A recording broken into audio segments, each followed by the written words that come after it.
You cried, and the first thing you did was apologize for it.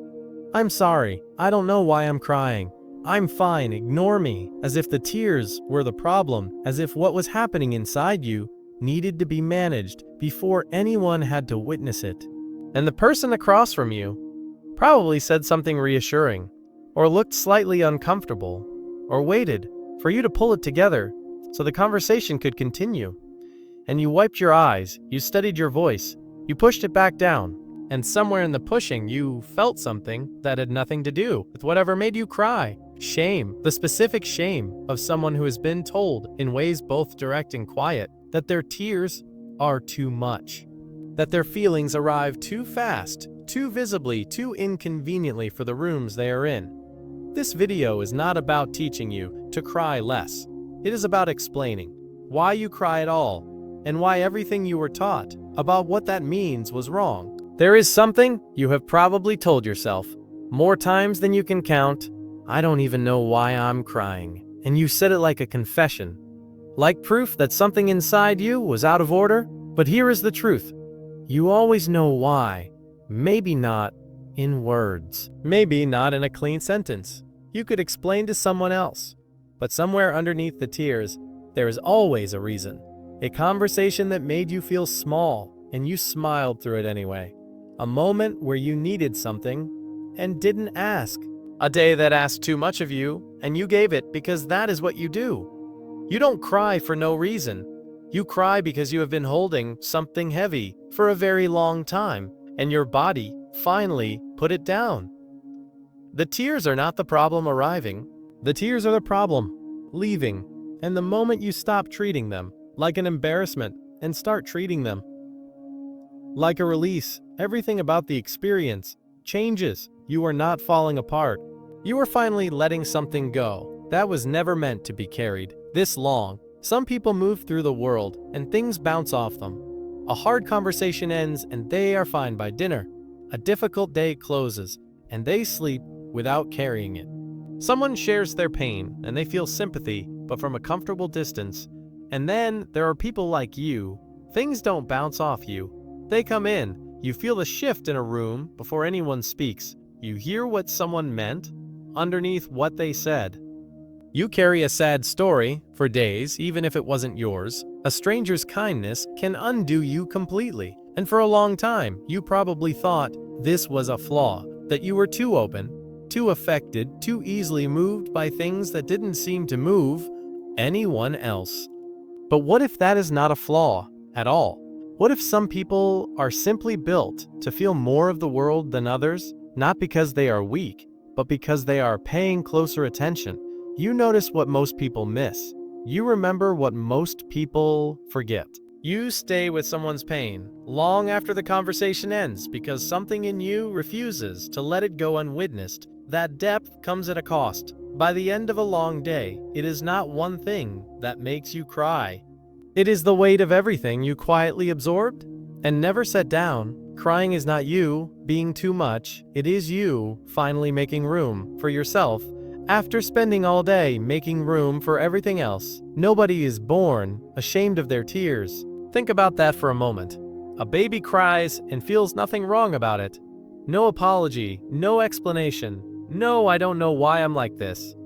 The shame came later. It came the first time you cried and the room went uncomfortable. The first time someone said, "You're too sensitive." The first time your tears were met with impatience instead of presence. And slowly, without anyone announcing it, you learned a rule. Your feelings are inconvenient. So you adapted. You learned to cry quietly in bathrooms, in cars, late at night. When no one could see, you learned to apologize before anyone asked you to. You learned to make your emotions smaller so they would be easier for other people to be around. And here is what that costs you. Over time, you stop trusting yourself. You start looking outward to decide how you are allowed to feel. Is this a big enough reason to cry? Would other people cry at this? Am I overreacting? You become a stranger to your own emotional life because every feeling has to pass through a gate before you let it exist. But feelings don't disappear just because you stop letting them show. They go somewhere else. They sit in your chest. They tighten in your throat. They wait patiently for the smallest crack, and then, all at once, they come out over something that seems too small to justify them. And you feel ashamed again because you don't realize that you weren't crying about the small thing. You were crying about everything you hadn't let yourself feel for months. Before you knew how to put things into words, you were already learning what to do with what you felt. Not from a book, not from a lesson, from watching what happened.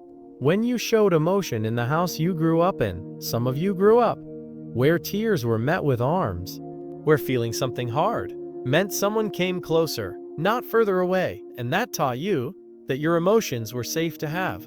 But some of you grew up somewhere else, where crying made the adults uncomfortable, where you were told to calm down before anyone asked what was wrong, where feelings were a little too loud for the house you lived in, and some of you grew up somewhere quieter than that. No cruelty, nothing obviously wrong, just feelings that were never met or reflected.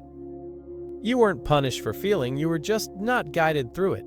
And that quiet absence taught you something too, that emotions are things you handle alone, that needing comfort is a burden, that the safest thing is to seem fine. You carry that lesson into every room you walk into every relationship, into every moment where tears rise and the very first thing you feel is the need to contain them. Your tears today are not just about today. They are also about every time a younger version of you needed to be held and wasn't. Every time you swallowed it down because there was no one there to receive it. That is not weakness. That is a very old kind of loneliness. Finally, finding a voice. Let's talk about the part that nobody names. The tears are hard, but the shame is harder, because the shame doesn't wait until after the tears, it arrives with them. Sometimes it arrives before them. That burning feeling in the second before you start to cry is not just emotion, it is also the fear of being seen having it. And so the tears come, and immediately you are doing two things at once, feeling whatever you are feeling, and managing how that looks to the person in front of you. I'm sorry, I'm fine, this is embarrassing, I don't know why I'm like this. You are crying and apologizing for crying at the same time, as if the feeling needs to justify its own existence before it is allowed to leave your body. This is what shame does. It does not make the feeling go away. It just makes the feeling more painful to have. You are not just carrying whatever made you cry. You are carrying the weight of believing that you shouldn't be, and that weight is something that was placed on you by people who didn't know how to sit with emotion, by a world that rewards composure and calls it strength. By every room that moved on while you were still inside the feeling, you learned that your tears make people uncomfortable, and you decided somewhere deep that their comfort mattered more than your truth. That is not a flaw.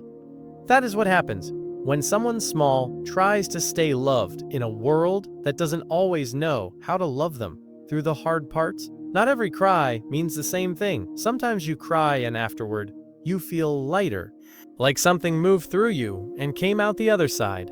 The air feels different. You can breathe again. That kind of crying is your body doing exactly what it needs to do. Don't interrupt it. Don't apologize for it. Let it finish. But sometimes the crying doesn't bring relief.